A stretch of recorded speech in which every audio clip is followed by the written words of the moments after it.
Hi అందరికీ. నిన్న Sunday అప్పుడు అత్తమ్మ వాళ్ళ ఊరికి అయితే వెళ్ళి చాలా రోజులు అవుతుంది. వచ్చి రాగానే చింతకాయ చెట్టు అయితే కనిపించింది. కాయలు అయితే ఉన్నాయి, పచ్చి కాయలు, ఇంకా పండు అవ్వలేదు. ఇవి అయితే పచ్చడి చేసుకుంటే చాలా బాగుంటాయి. ఈజీ ప్రాసెస్సే.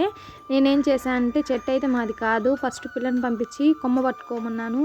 వాళ్ళైతే సౌండ్ చేయకుండా కిందకి ఇలాగే పట్టుకున్నారు. నేనైతే అన్నీ కోసాను అందినంత వరకు.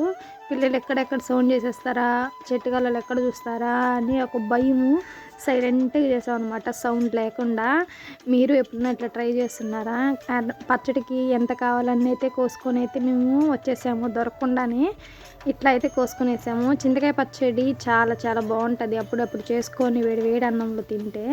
ఇట్లా అయితే మేము ఊరికి వెళ్ళిన తర్వాత ఇట్లా చేసాము. పచ్చడి అయితే ఇంకా చేయించుకోలేదు, మేమైతే బయలుదేరి వచ్చేసాము. మా అత్తమ్మ అయితే చేసి పంపిస్తానండి. ఇట్లా మీరు ఎప్పుడన్నా ట్రై చేస్తున్నారా? ట్రై చేస్తే కామెంట్ చేయండి.